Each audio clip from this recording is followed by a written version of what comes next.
Okay, we're going to call tonight's Board of Adjustment meeting to order. Welcome to the City of Tempe Board of Adjustment meeting for May 22nd, 2024. The time is now 6 p.m. The City of Tempe Board of Adjustment is authorized by the Arizona Revised Statutes and the City of Tempe Zoning Ordinance.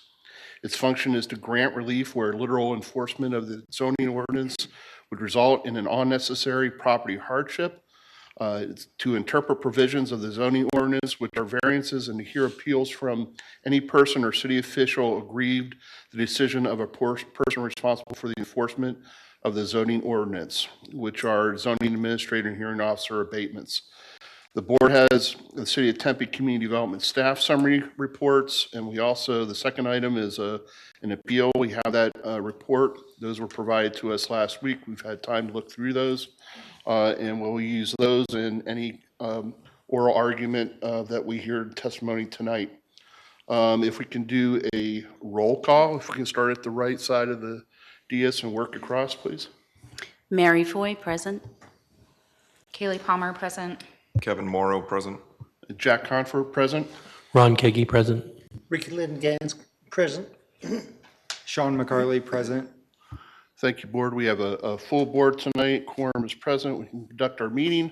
And I'm just going to go through some staff that are here. We have Jeff Tamilevich, Director of Community Development, in the audience.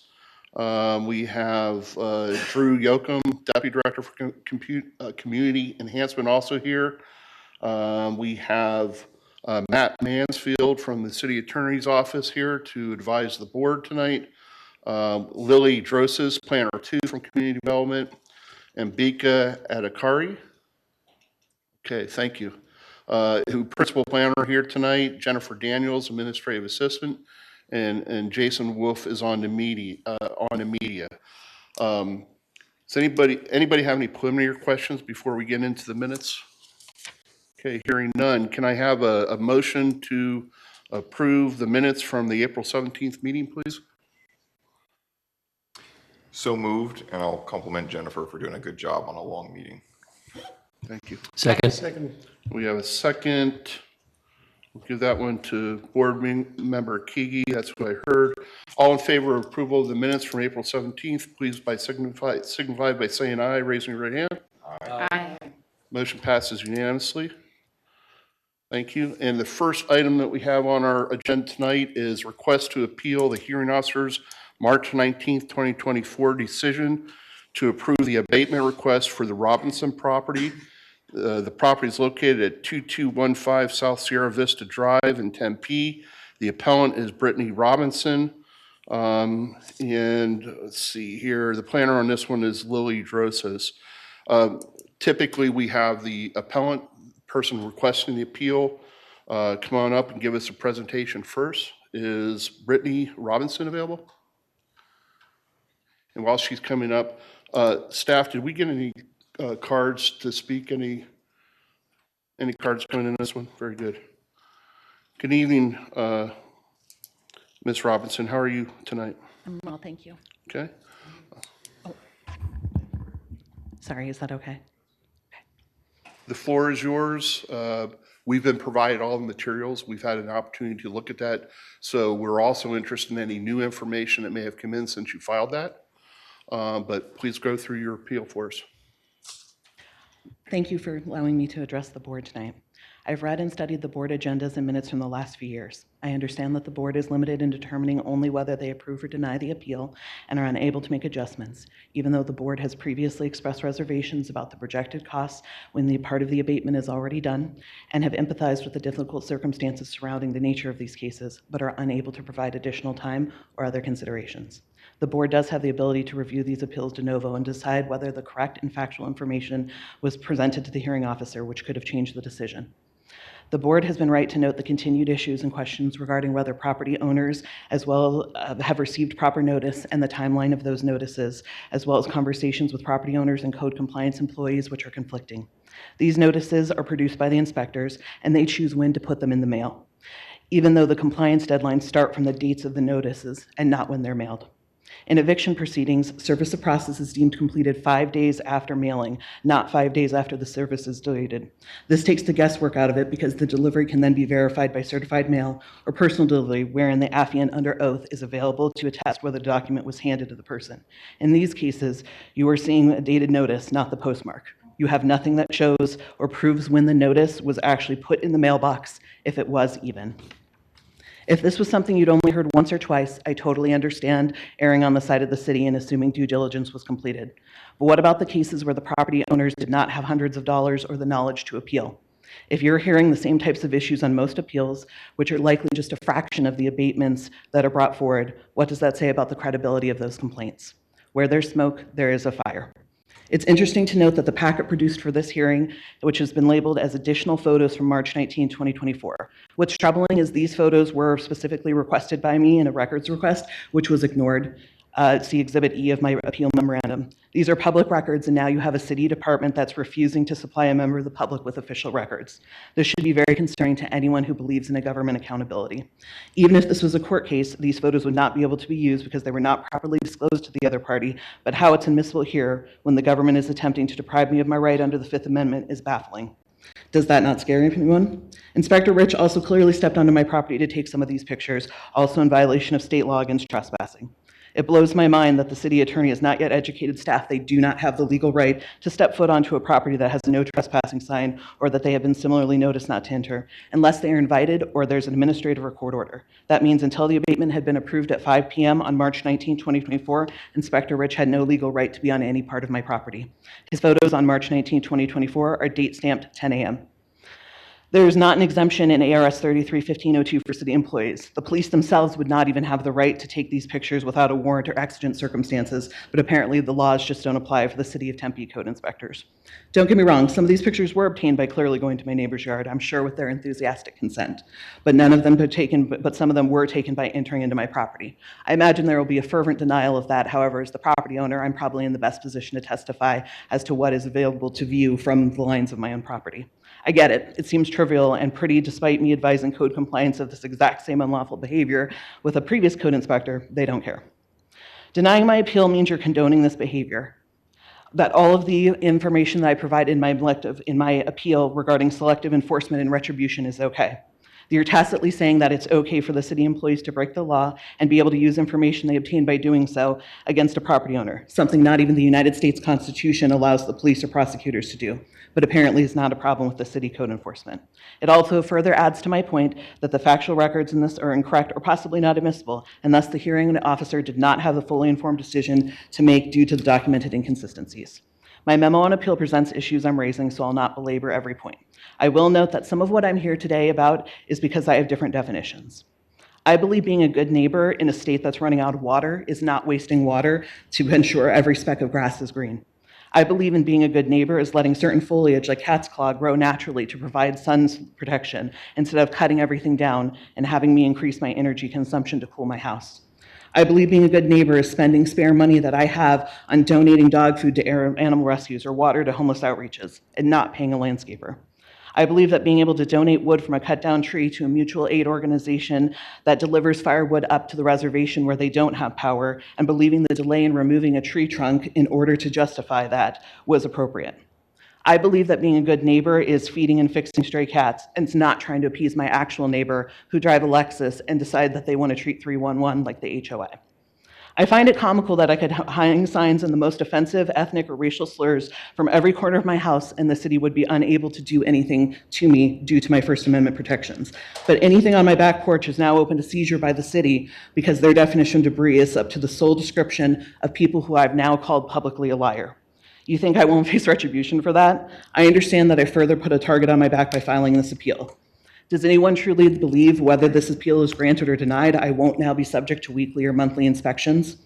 Or that if denied, that Artistic isn't on speed dial and they won't be at my house bright and early tomorrow morning, or maybe Friday at the latest?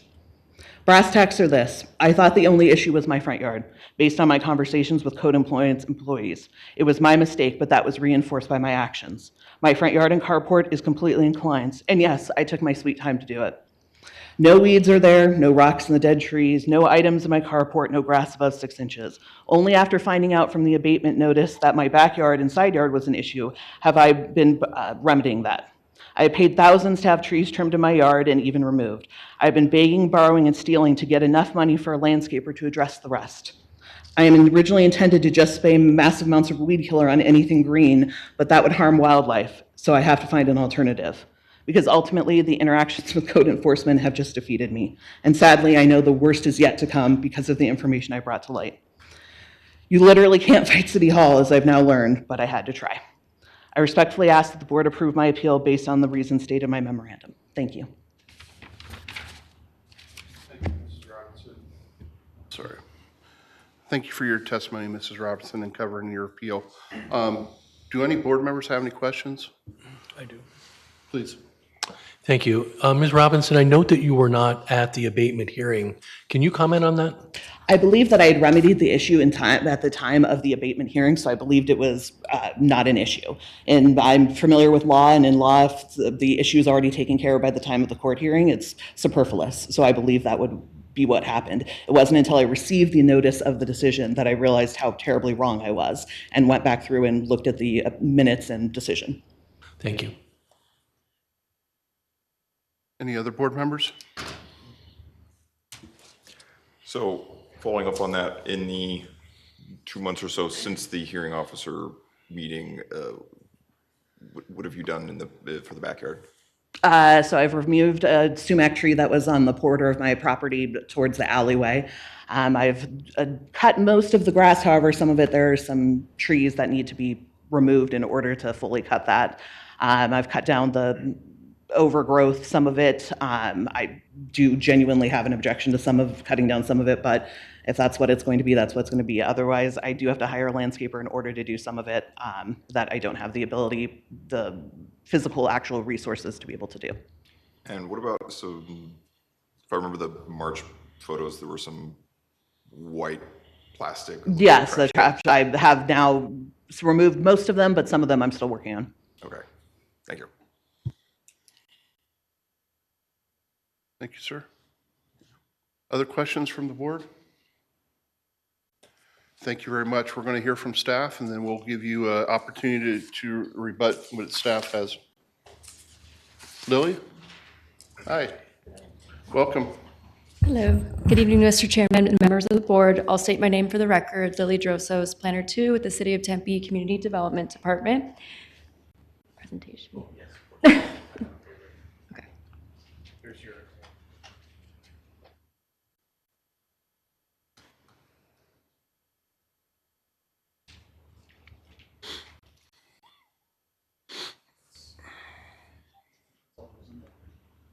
I'm not seeing anything. I don't have.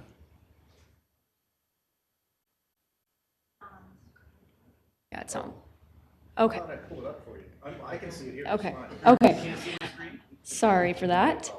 So I'll go over the site location. This property is located in the R16 Single Family Residential District, south of Broadway Road and to the west of Rural Road. The request is to appeal the hearing officer's March 19th, 2024 decision to approve the abatement request for the Robinson property located at 2215 South Sierra Vista Drive. I will briefly go over the hearing officer minutes, and then I will turn it over to Drew Yoakum, Deputy Director of Community Enhancement. Okay, so the request was to approve the request was, sorry, abate public nuisance items at the Robinson property located at 2215 South Sierra Vista Drive. David Rich, the code inspector, gave the following overview of the case to the hearing officer. Inspector Rich requested a 180-day open abatement for the property. Multiple code violations notices were issued, and then additional complaints were submitted to Code Compliance Division, and a notice of intent to abate was also issued. Multiple extensions have been given to the property owner to bring the property into compliance. The inspector then presented photos taken earlier in the day showcasing the violations on site. Our SEPTED planning coordinator, Sean DeFara, stated no contact had been made with the property owner or any other member of the public to speak on behalf of the case. Hearing Officer McDonald then approved the 180-day open abatement request. And then Sean DeFar, our SEPTED planning coordinator, announced the next hearing officer meeting, and that summarizes that meeting date. And then I'll turn it over to Drew Yoakum.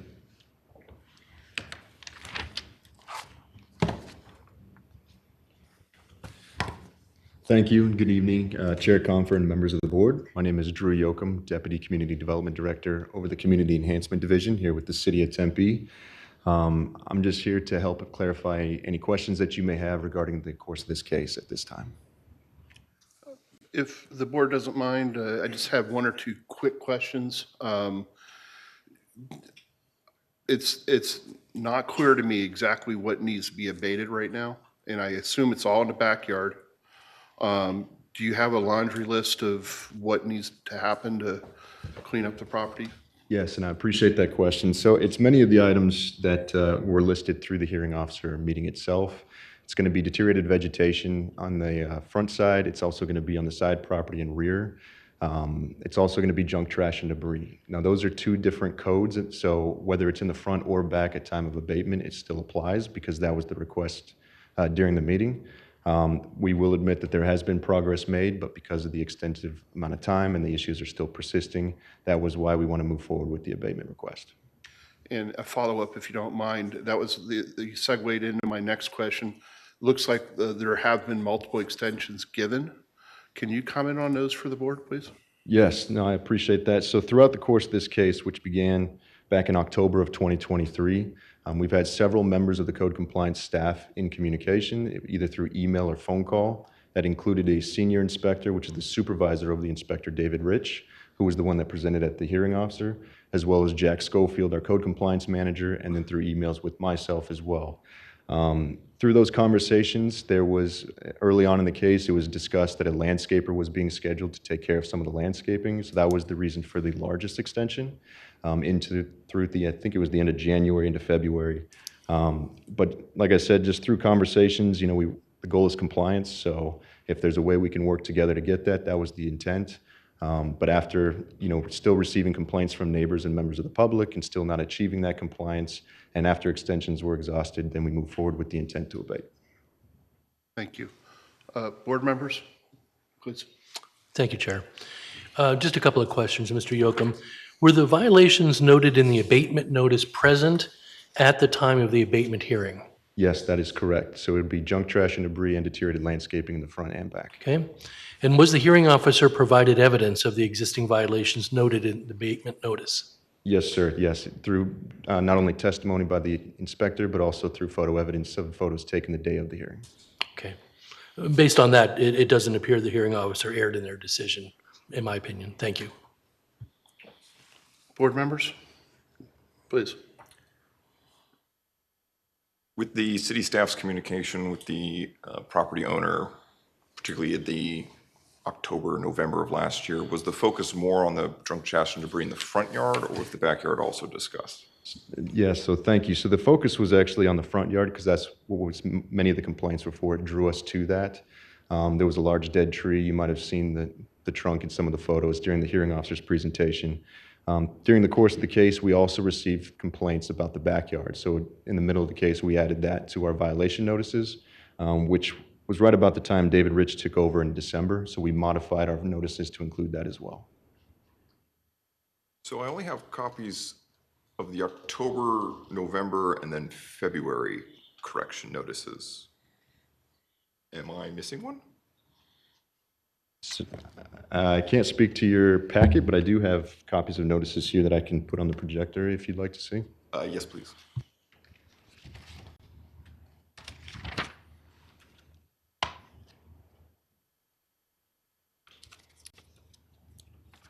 And while you're pulling that up, I'll read the February one.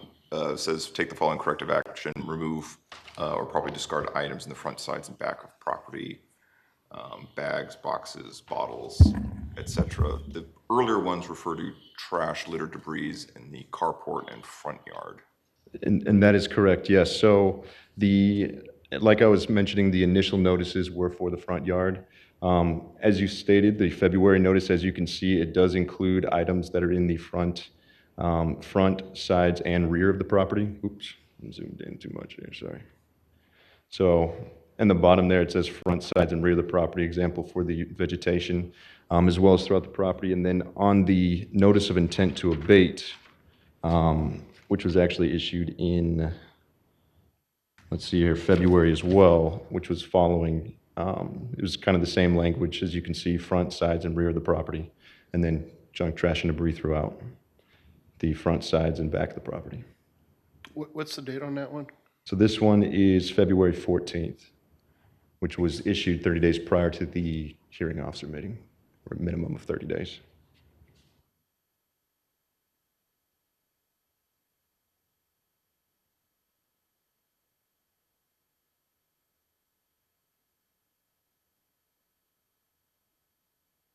Do you have any questions about the hearing notice and the timing of that? I don't know. I thought I thought you were heading in that direction.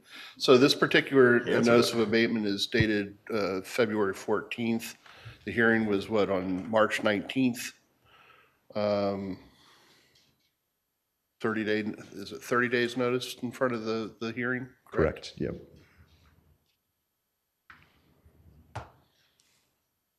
Any other questions from, please? Yeah, I just want you to clarify, if we uphold the abatement, what does that mean for the homeowner? So the 180-day open abatement request would be 180 days from the hearing officer's decision, so we're already into that 180-day window. During that time, if the property falls into violation with things that we requested, so it'd be deteriorated landscaping or junk, trash, and debris, we would then have the ability to work with a city-approved contractor to clean up those violations. And then once that 180-day window expires, we would then have to start over a brand-new case and a new process. Would she have the opportunity to fix anything before you guys started going on her property? Yes, so, obviously we can't move forward and schedule something tomorrow. We would, it's the way things work, but, if things were taken care of now, it's the end of the week, through the weekend, we probably wouldn't even be able to schedule something until next week at the earliest. Thank you. And to piggyback that question, has the city already received bids for abatement out there, and can you share those with the board, please? Yes, and so prior to us actually even being able to go to the hearing officer, we collect bids, and that's part of our abatement process to identify the cost.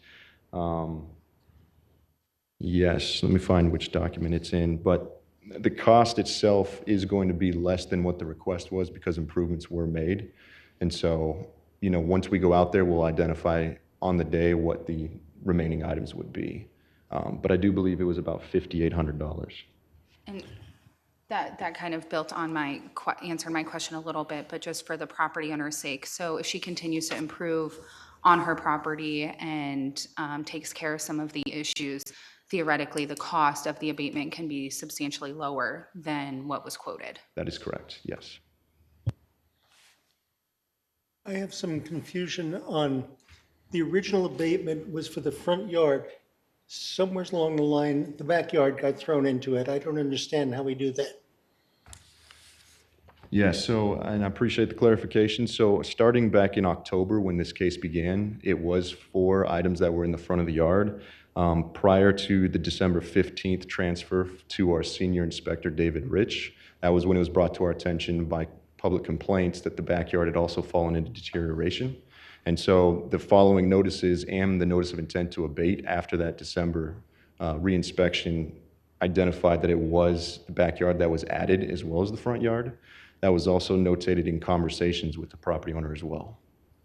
Okay, so you are saying that somebody can look over the fence, a neighbor, whatever, and they can say, well, they've got whatever in their backyard and I want it cleaned up?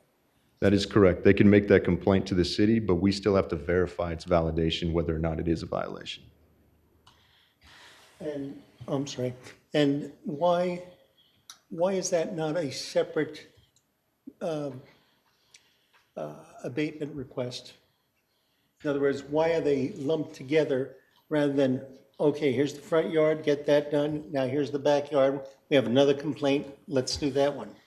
Yeah, so it's kind of just through process and policy that we've established with the city of Tempe. For example, if we are working through the process to clean up the front yard, and then we add a second process to the backyard, we're duplicating efforts. We have to go to the hearing multiple times. It also gives the property owner more time to work through, because once we add the backyard, we want to add additional time to make sure that the backyard can get cleaned up. So in reality, it's actually adding more time to the front yard for the property owner.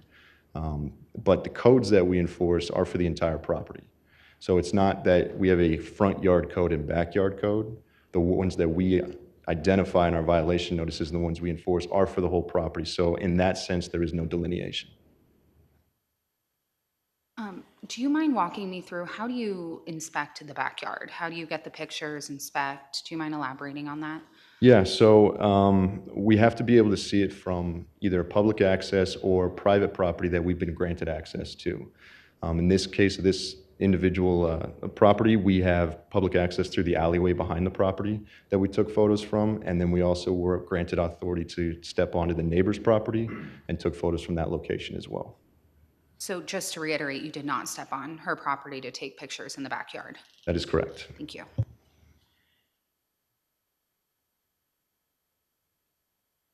Board? What other questions do you have? John, do you have any questions? Thank you very much for the presentation, sir, and responding to our questions. Very much appreciate it. Thank you. Mr. Hopkinson? And we don't have any public comment cards on this for anybody? Thank you very much. You've heard the testimony as well as your testimony. Do you have any follow-up that you believe that we should hear? Yes. So there's factual misstatements that were made, and I'm not surprised if you read my appeal. I've laid out routinely why there's been factual misstatements. I believe he said that there were several members of the code compliance staff that I spoke to. That is absolutely false, as laid out in my memorandum appeal. I had one phone conversation with Mr. Schofield, which I have detailed out and provided my phone records that showed that. And I had one email exchange with him in which I did send or a couple of email exchanges, in which he asked for proof that I had obtained not a landscaper, as Mr. Yoakum said, but that I specifically had engaged a tree company in order to cut down the tree. It's a massively large tree. The tree company that I picked was unable to do so until January, which I informed him and provided proof thereof. The conversation that we had on the phone. Let me interrupt you. Thank you for saying it. Go back to, I need to get to the factual misstatement to your appeal. Yes. So you said I'm sorry. I was responding to his misstatements on this record. Okay. That he said that there were several conversations via phone and email with code compliance employees, and that is false. And I provided proof in my appeal of that. Excuse me, make the segue to why we should grant the appeal with that, please. Because the information that was provided to the hearing officer in the memo, as I pointed out, had several factual inconsistencies, which leads in what I'm saying that the information provided was called into question. The veracity of the information provided to the hearing office is called into questions due to the repeated lies and misstatements by the code enforcement employees. I pointed out a couple in my memo, a couple of instances in which they stated that I called Mr. Schofield. That was incorrect. He called me. I provided my phone records that showed that. I believe it stated in the hearing notice that Inspector Rich had contacted me. He did not contact me by phone or by email, and I provided proof by testifying under oath that he did not reach out to me via phone, and I have no emails to show that. And then additionally, that the changeover between the former inspector and Mr. Rich happened only after I contacted the city manager, which I included contact of. So as was pointed out, the goalpost of it changed from the front yard to the backyard only after I contacted the city manager, having no idea of what I was doing. And apparently my contact to the city manager got me a phone call from Mr. Schofield the next day. Yet that was not at all mentioned in the memo to the hearing officer. And they find it unusual that, again, as I was saying, I acted in reliance of what the conversation was and what I thought it was, which was just my front yard. I don't deny that on the day of the hearing officer, the backyard had the issues that they're claiming. I don't deny that. I'm saying my actions demonstrate a firm and genuine belief that the only issues at play were the front yard. because that was all that that had been discussed with me by the code enforcement staff. The fact that they're trying to say, he also said after that it was noted in conversation to the property owner about the backyard, that never happened. So and I provided proof of my communications being honest. So again, the fact that that theirs are dishonest and I provided proof of mine, I think weighs in favor of that I'm telling the truth, and perhaps they have a reason not to tell the truth because I went above their heads. Do you have anything else to add to the record? No, oh, and yes, to point it out, the 180-day open bid means that unfortunately the second an inch of my grass gets over 6 feet, they will have the ability to come onto my property and do whatever they want. I will not be allowed the opportunity to remove that. And again, anything that they decide, I could have a flyer on my front porch and they decide that's debris, and then they have the ability for 180 days for 6 months to come onto my property and do whatever they want and charge me whatever amount of money that they want. And it is, they admitted themselves, they changed the goalpost after, in the middle of this process, but only after I spoke to the city manager. And that's what I wanted to emphasize in my appeal, that this is not an accident that this happened. Remind me why, so you got notice of the hearing, right? But you chose not to go because you thought it was only about the front yard. Yes, and that those issues had been remedied, and the pictures that I have show that. So you got the hearing notice, right? You got the hearing notice? Yes, I got the hearing notice. And then, so that's the same methodology they send out all the other letter, right? The notifications. So I don't deny that I received all of their notifications. So walk me through the ones that you got from February. From February, That included the front apparently, yard and the I backyard. apologize. I'll admit that I did not read it. I just assumed, okay, I knew the trunk was still there. I knew I needed to finish the front yard, and so I did. I didn't read it, and that's going to be what it is. I appreciate understand that. I can tell this is a very emotional thing for you. We did not live this. We did not go through this ourselves. And we get in a tough position sometimes to look at these from both sides and then decide what we have to do with it. So I empathize with you. And I know the board has a tough job in this decision. So thank you for your testimony and coming down to the Board of Adjustment today. Very much appreciate it.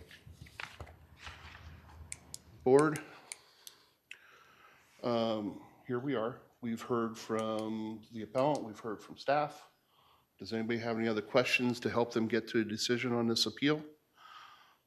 Or is somebody ready to make a motion one way or another?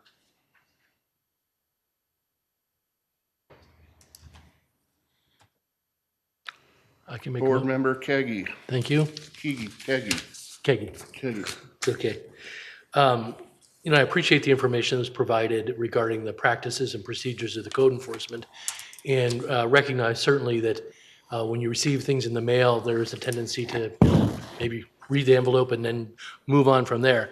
That said, based on the information that was provided, it really doesn't appear that the hearing officer erred in their decision on approving the abatement, and therefore I will not be supporting the appeal. So I'm ready to make a motion to deny the request to appeal the hearing officer's March 19, 2024 decision to approve the abatement request for the Robinson property located at 2215 South Sierra Vista Drive. I second that motion. Members, we have a motion and a second on the floor to deny the request for appeal of the hearing officer's decision. Is there any discussion on the motion or the second before I call for a vote?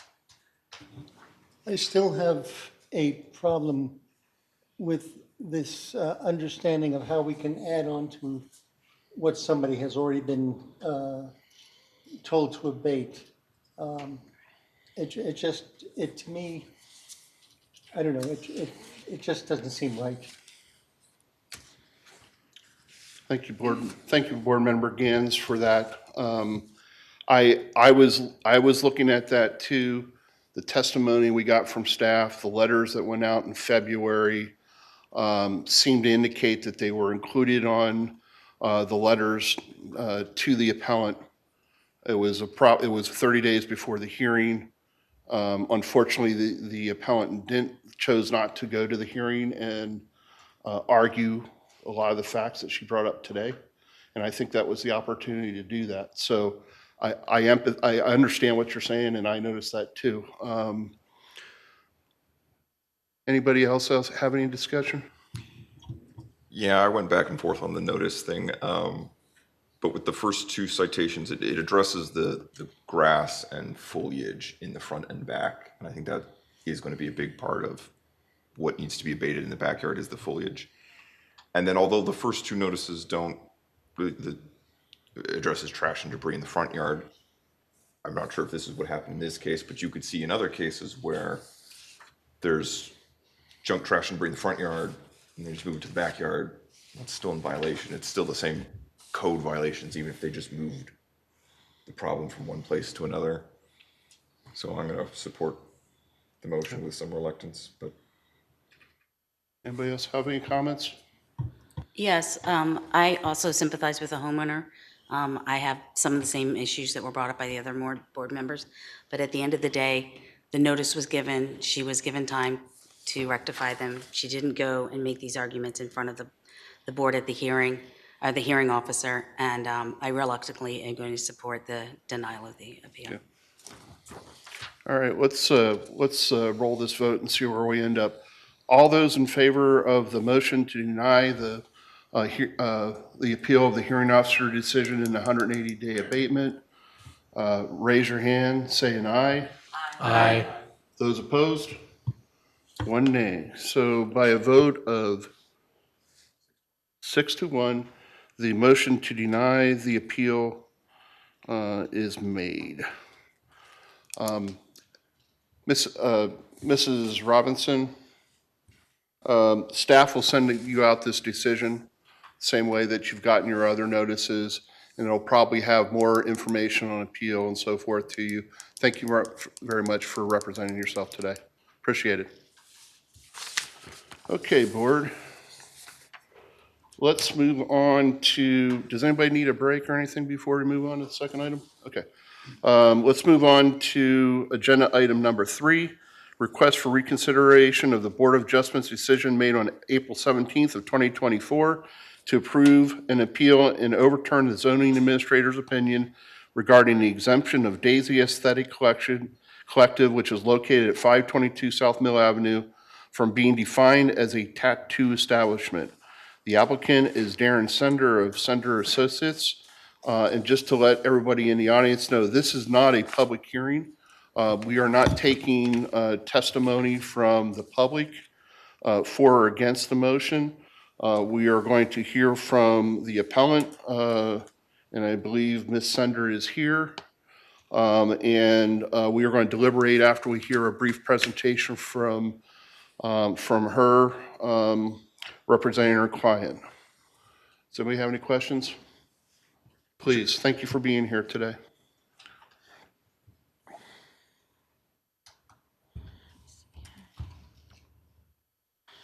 Thank you, Mr. Chairman, members of the board. Darren Sender, Sender Associates, 464 South Farmer Avenue in Tempe. I'm here representing Daisy Aesthetic Collective, 522 South Mill Avenue. We are here to request, as you've probably read in our motion and our brief, request a reconsideration of the April 17th decision by this board. I know it's a little bit unusual that you're here to sort of reconsider what you just did a month ago. So I understand it's a unique circumstance. I sat on this board for about 8 years myself. I heard a couple reconsiderations, and it is a unique circumstance to have. But I think this one's pretty simple. I know a lot of information was thrown at you. I know a lot of facts were flying. I know there was a lot of confusion going on as to really what we were talking about that night. I think the zoning administrator, Ryan Levesque, I think he did a good job in his decision, his interpretation of explaining how the facts apply here, and the law in itself was the definition. Is fine line tattooing that is being done the way the Daisy Aesthetic Collective does them, is that considered under this definition to be a tattoo? Does it a tattoo establishment? And really the criteria are twofold. Really, is it something that puts ink on the skin with the aid of needles And does it come off with a surgical procedure? Does it have to have a surgical procedure to remove those? I think it was abundantly clear that the other tattoo shops basically said, we lighten them using this procedure, but we don't take them off. We can't remove them. Whereas my client represented under oath that, yes, this is how they are removed. There are several methods of removal, and they can be removed without any kind of surgical procedure. In fact, time, even passage of time, can remove these. So in this reconsideration request, there's two criteria. It's whether or not this board had made a mistake of fact or law, and whether that mistake created a hardship for the applicant, in my case, as the appellant to my client. I believe with a lot of the information flying around, a lot of the testimony about needles and colors and depth of things, there was a lot of information flying around that really wasn't part of what the definition is. The definition is simply, is it ink that's placed on the skin with the aid of a needle or other type of device, and that cannot be removed without a surgical procedure? Those are the two criteria. It's fairly clear. We believe that the mistake of law here is that those two criteria weren't really made clear and discussed clearly at the hearing because of all of this other information that was flying around from the other shops and from the other attorney that provided information. So to discuss the mistake of law here, again, applying these facts to that definition, we believe it's very, very clear that they are put on the skin with ink and some type of needle, and it actually can be removed without a surgical procedure. Therefore, we do not meet the tests of what a tattoo establishment is. And again, I understand it was very, very confusing and lots of things were flying around. I was trying to follow myself at the last hearing. But I do believe that the issue here is very, very clear. The mistake of law is that the definition was not actually adhered to in that, whereas the zoning administrator did adhere to that definition. He did apply those facts to the law, and he did find the correct answer. And the answer was, it is not considered a tattoo establishment. The other half of this reconsideration request talks about hardship, and incredibly hardship to my client. In this case, a big portion of her business is shut down. She cannot do her fine line tattoos. She cannot operate as she was before, and there's a significant hardship to my client. So those are basically, in a nutshell, our argument today, our request for reconsideration. We respectfully request that you grant this reconsideration so that we can have another hearing, apply those facts to the law, talk more about that definition, which is the crux of this issue, just as Mr. Levesque had done in his zoning administrator interpretation.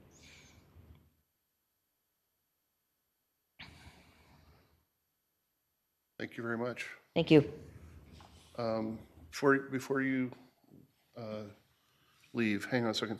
Does any board members have any questions for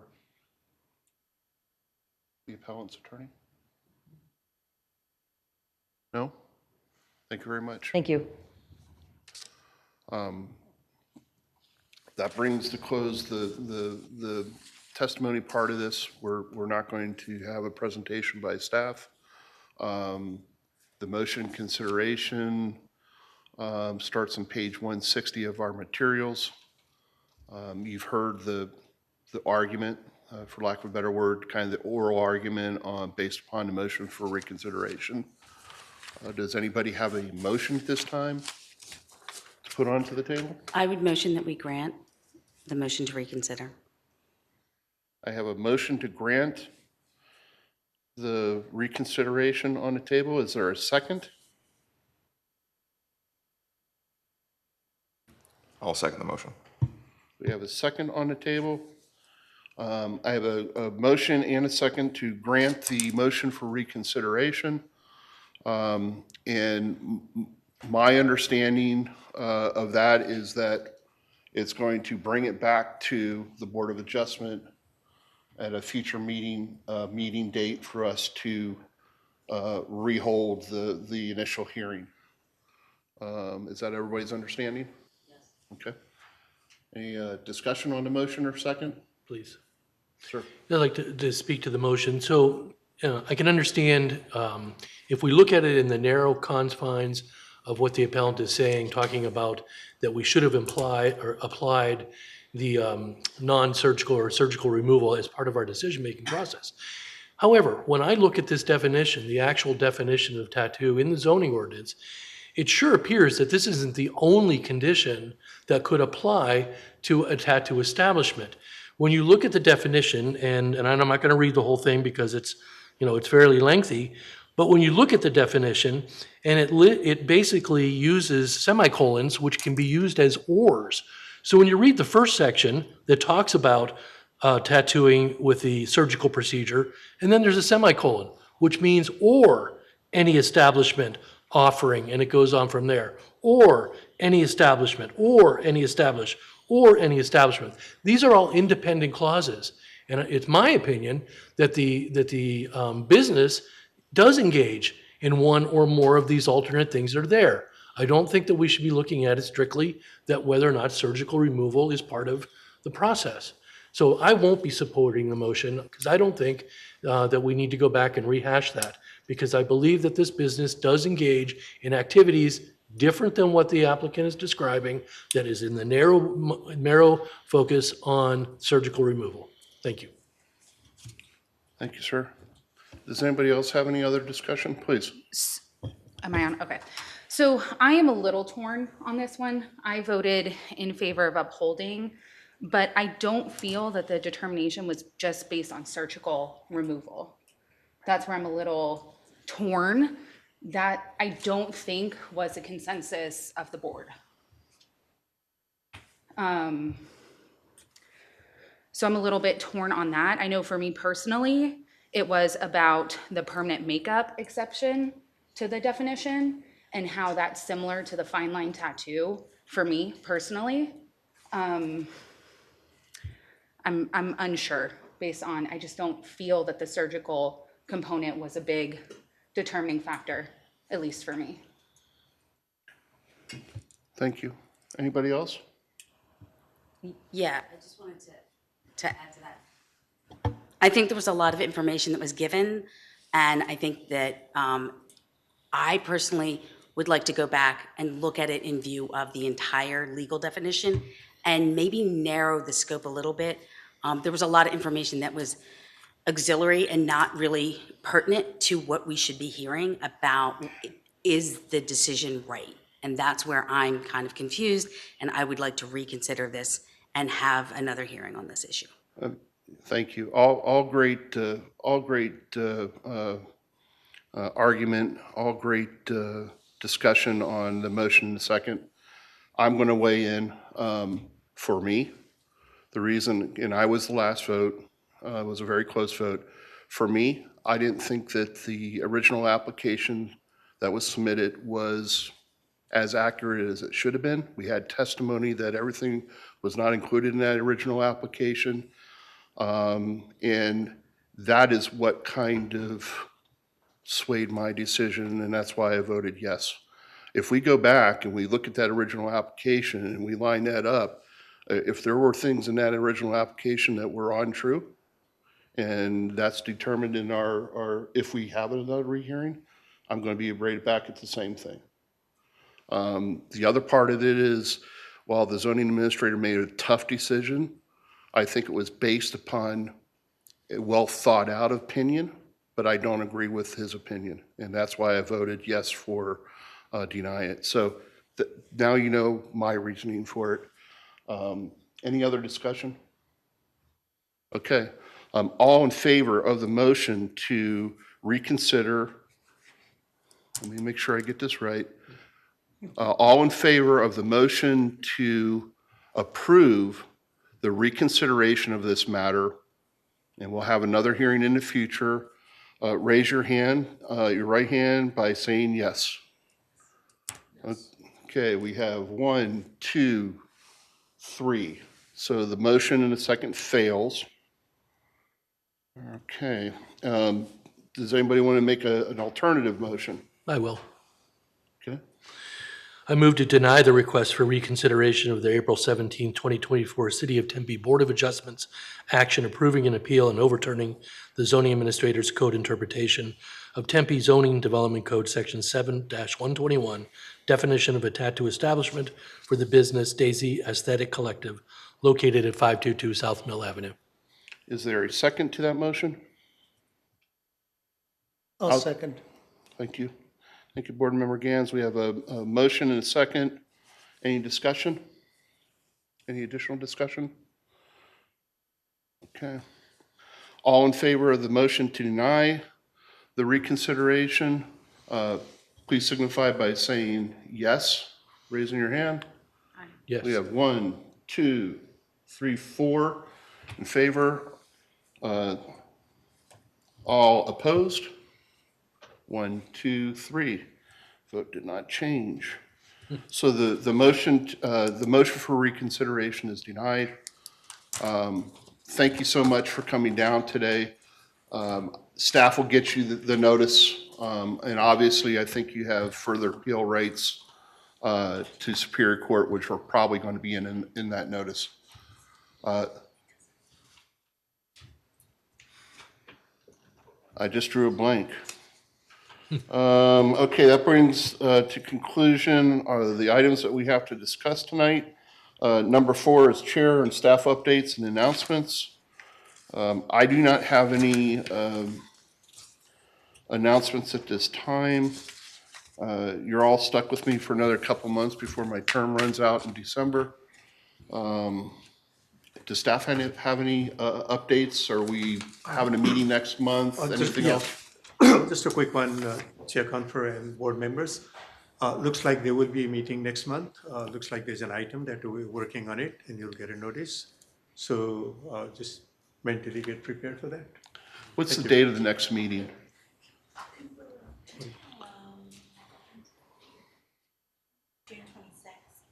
June 26th. Thank you very much. Anything else, sir? No, that's it. Thank you. Compliments to you and staff for putting this together. Excellent job. Very much appreciate it. Can I have a motion to adjourn the meeting, please? So moved. Is there a second? Second. All in favor? Aye. Aye. Thank you, everybody.